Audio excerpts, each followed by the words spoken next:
Június 9-én minden magyar ember tud tenni azért, hogy továbbírjuk a mi közös és sikeres történetünket.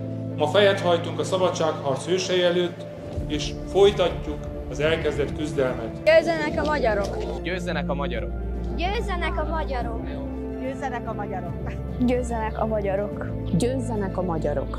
Győzzenek a magyarok! Győzzenek a magyarok! Győzzenek a magyarok! Győzzenek a magyarok! Győzzenek a magyarok! Győzzenek a magyarok! Győzzenek a magyarok! Győzzenek a magyarok!